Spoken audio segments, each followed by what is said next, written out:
aku akan membahas sebuah film India.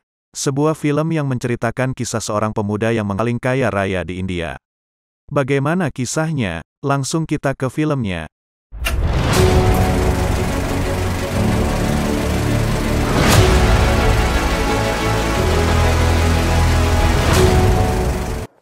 Film diawali pada tahun 1981 di gedung Parlemen Negara, dengan perintah seorang Perdana Menteri India, bernama Ramika Sen, yang memerintahkan kepada seluruh lapisan pemerintahannya untuk menghapus kisah seorang kriminal dari sejarah.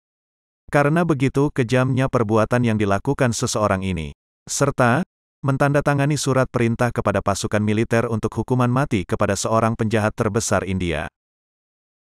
Lalu scene akan beralih maju pada tahun 2018, di sebuah gedung stasiun TV di kota Bengaluru. Seorang editor TV bernama Depa H, bersama direktur saluran TV yang sedang membahas sebuah buku yang pernah dilarang untuk dipublikasi oleh pemerintah. Buku tersebut membuat direktur penasaran untuk mencari tahu kebenaran buku tersebut dengan mewawancarai seorang penulis senior yang menulis buku tersebut bernama Anand Ingalagi. Dengan rasa penasaran yang sama, Depa pun menyetujui untuk mewawancari Anand. Mulai mempersiapkan ruang arsip, kemudian wawancara dengan Anand pun akan dimulai. Dengan tanpa basa-basi, bagaimana mungkin orang-orang akan percaya dengan buku yang Anda tulis jika tanpa sebuah bukti? Tanya Depa kepada Anand yang belum percaya dengan salah satu buku tulisan Anand. Dengan suara lirihnya, Anand kemudian memulai menjelaskan kebenaran dari bukunya yang berjudul El Dorado. Anand juga mulai memberikan sebuah petunjuk dari fakta cerita itu benar-benar ada, yakni simbol batu kepahlawanan yang terkubur di tempat yang disebut El Dorado.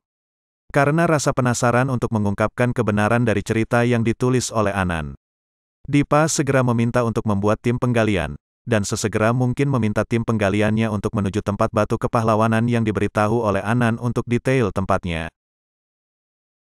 Lantas, El Dorado ini menceritakan tentang apa? Seorang penjahat, pahlawan, dan apa yang terjadi di sana? Lanjut tanya Depa pada Anand. Dengan nada perlahan, Anand mulai menceritakan sejarah besar ditemukannya emas di KGF. Scene akan kembali pada tahun 1951 di distrik Kolar. Awal mula penemuan emas, yang ditemukan oleh petani yang sedang menggali sumur. Malam itu terjadi dua hal yang terjadi. Pertama, penemuan emas. Dan yang kedua, lahirnya seorang bayi laki-laki yang kelak akan menjadi seseorang yang sangat luar biasa. Bernama Raja Krishnapa Beria atau lebih dikenal Rocky. Karena penemuan yang luar biasa itu, kemudian polisi bersama Suryavardhan menelusuri tempat itu. Karena rasa tamaknya, Suryavardhan bersama anak buahnya ingin menguasai tempat itu dengan membunuh seorang orang yang terlibat di tempat itu. Sisi lainnya, bayi yang lahir tersebut lahir dari keluarga yang miskin, dibesarkan oleh seorang ibu yang memiliki cinta kasih yang sangat luar biasa.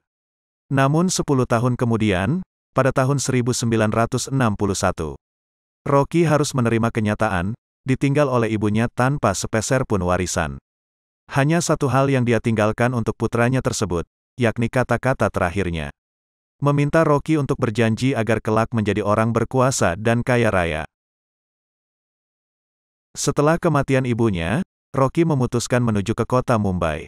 Sebuah kota besar yang terkenal dengan penyelundupan emas. Kota yang dikuasa oleh dua penguasa. Inayat Halel, seorang penyelundup emas yang berasal dari Abu Dhabi. Serta, penguasa lainnya berasal dari Mumbai bernama Sethi. Dimulai dari kota Mumbai, Rocky mulai ditempa layaknya besi. Diperlakukan buruk oleh lingkungan dan dibentuk layaknya senjata oleh keadaan. Rocky mulai bekerja sebagai tukang semir di tempat milik Aslam. Suatu hari, Aslam bersama anak buahnya sedang mengobrol tentang perlakuan buruk seorang inspektur terhadap Sethi, yang mengganggu jalannya bisnis Sethi, dan mereka hendak memberikan pelajaran terhadap inspektur itu. Apakah ada yang berani memukul inspektur itu? Ucap Aslam pada anak-anak yang bekerja padanya. Kemudian tangan mungil mulai mengacungkan tangannya. Dengan tatapan penuh keberanian, Rocky menyanggupi dari ucapan Aslam. Dengan botol bekas di genggamannya, Rocky memukul kepala inspektur polisi tanpa ragu. Bukannya melarikan diri agar tidak ketahuan, namun yang dilakukan Rocky kembali untuk memukul kedua kalinya dan mengukuhkan namanya di hadapan polisi tersebut. Karena keberaniannya yang sedari kecil sudah berbeda dengan anak kecil seusianya. Rocky menarik perhatian penguasa Mumbai, yakni Sethi. Film pun beranjak pada tahun 1978, saat India mengalami krisis ekonomi yang disebabkan oleh perang antara Amerika dan Uni Soviet. Harga emas semakin tinggi, dan tentunya, Suryavadan menjadi orang paling kaya saat itu serta membentuk dinasti yang tak dapat disentuh bersama Kamal, putranya. Rajendra Desai, orang yang mengawasi pendistribusian. Andrews, penguasa wilayah barat. Guru Padian, yang menjadi kekuatan politiknya, serta Adira dan Garuda yang menjadi benteng di tempat pertambangan KGF. Namun saat kondisi Suryavadan mulai lemah, mulai terjadilah pemberontakan yang menginginkan kedudukan tertinggi di KGF. Dengan kenaikan harga emas yang meningkat, ketamakan penguasa Abu Dhabi, Inayat Halel, berniat menguasai peredaran emasnya di kota Mumbai. Pasukan Inayat Halel mulai menyerang kawasan kekuasaan Sethi, dan Rocky sebagai orang bertanggung jawab penuh atas kawasan Mumbai pun digantung dengan berlumur darah. Aslam yang mengetahui penangkapan terhadap Rocky tidak khawatir sama sekali. Karena dia tahu bagaimana cara menghadapi segerombolan ikan yang akan menjadi mangsanya. Rocky adalah simbol hiu yang kelaparan di tengah lautan lepas, begitu ucap Aslam. Dengan brutal dan tanpa belas kasihan, Rocky memburu semua anak buah Inayat Halel. Rocky pun berhasil membunuh semua anak buah Inayat Halel, serta menggalakkan masuknya pengedaran emas ke daerah kekuasaannya. Berlanjut di Bangalore, Rajendra Desai yang mendengar aksi berani Rocky, berniat menggunakan jasa Rocky untuk membunuh Garuda, putra dari Suryavadan dan pengganti sementara dari Suryavadan. Tak butuh waktu lama Rajendra Desai mendatangi Rocky di Mumbai.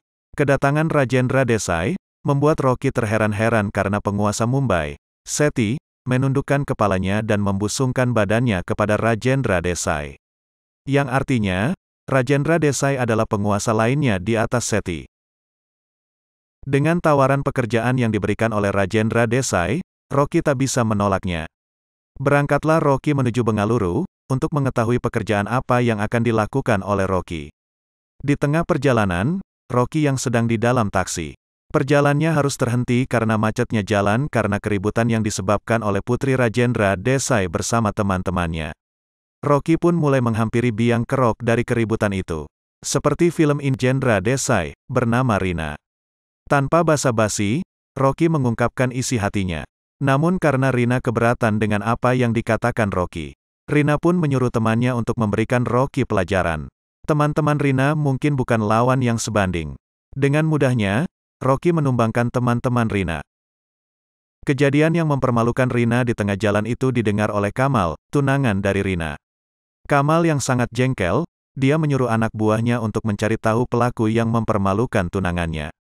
Kembali pada Rocky yang sedang bertemu dengan Andrews yang ditemani oleh anak buahnya, Daya. Mereka memberitahukan tugas Rocky untuk membunuh Garuda, dan menjelaskan setiap detail cara untuk membunuh Garuda. Strategi pembunuhan akan dilakukan saat acara peresmian kantor baru partai yang dipunyai oleh Suryavadan, ayah Garuda. Kembali pada Kamal yang masih kesal, Kamal menyuruh anak buahnya untuk menyusuri setiap keramaian, stasiun, rumah sakit menjadi penelusuran anak buah Kamal. Hingga akhirnya, mereka menelusuri ke hotel tempat Rocky bermalam.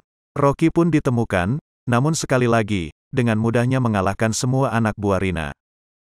Dan mereka pun satu atap mobil berdua untuk jalan-jalan. Rina pun cukup kesal dengan tingkah Rocky, saat sosok ibu yang menggendong anaknya.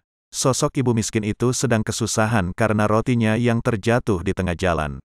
Rocky pun segera membantunya dengan caranya sendiri.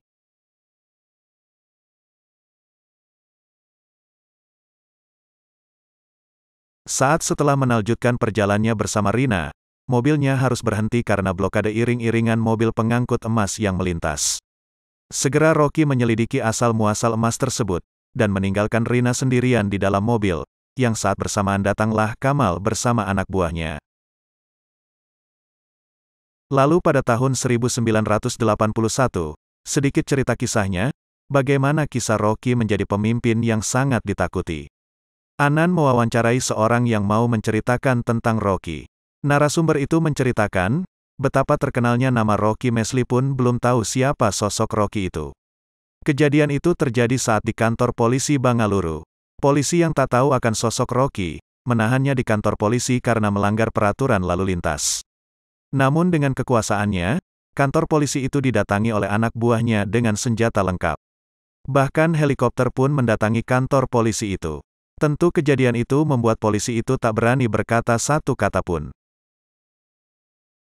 Berlanjut pada Rocky yang sedang di dalam bar. Rocky terkepung oleh anak buah Kamal, yang hendak membunuh Rocky. Tapi keberanian dan kecerdikan Rocky menghadapi anak buah Kamal, tak perlu diragukan lagi. Di saat bersamaan, di tengah-tengah perseteruan antara Rocky dan Kamal, datanglah Rajendra Desai, menemui Rocky. Rajendra Desai menyuruh Rina beserta anak buahnya untuk keluar dari bar, hanya menyisahkan Rocky. Rajendra Desai, Andrews, Kamal dan Rocky mulai membahas cara mereka untuk membunuh Garuda. Berlanjut pada hari acara peresmian kantor partai. Dibantu dengan orang-orang kepercayaan Rajendra Desai, pistol yang diminta oleh Rocky, telah berhasil dibuat. Hingga orang yang ditunggu-tunggu pun datang, yakni Garuda. Namun rencana mereka tidak berjalan dengan baik, karena nyatanya di dalam acara itu banyak orang kepercayaan Garuda yang menyamar, dan menjaga Garuda dengan ketat.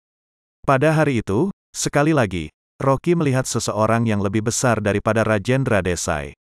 Dengan pertemuan dengan Garuda, membuat Rocky berambisi untuk mendapatkan kekuasaan yang lebih besar.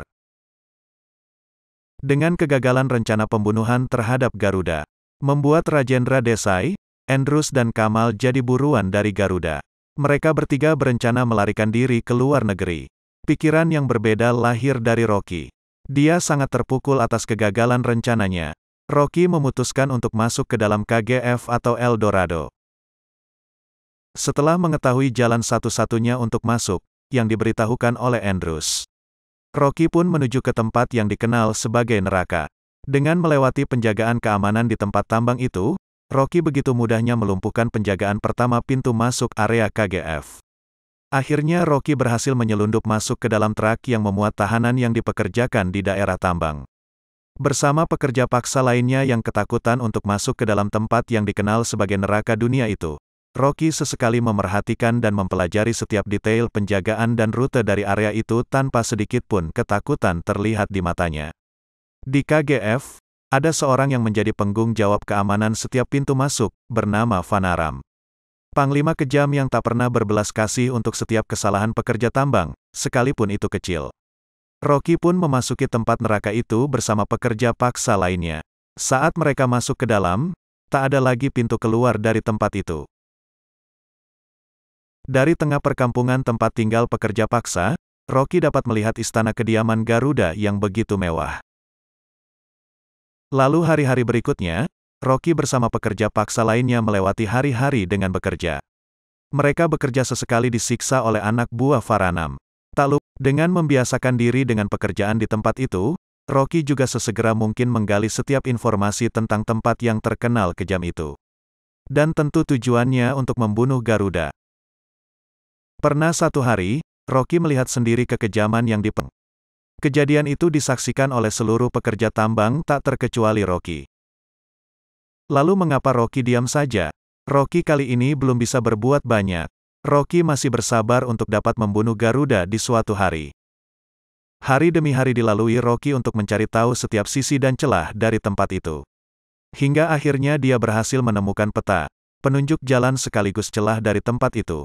Namun salah satu pekerja tambang mengetahui aksi Rocky dan meminta Rocky untuk membawanya pergi keluar. Varanam yang menyadari bahwa ada seseorang penyelundup yang melihat peta itu, akhirnya bersama dengan Garuda dia menginterogasi semua kelompok pekerja yang bersama Rocky. Tak diduga, pekerja yang mengetahui aksi Rocky, menyerahkan diri untuk dibunuh. Pekerja itu percaya dengan Rocky bahwa dia akan membebaskan keluarganya. Berlanjut pada kejadian lainnya, seorang kakek tua yang buta. Kebutaan kakek tua yang disembunyikan selama ini harus terbongkar dan diketahui oleh salah satu penjaga kejam.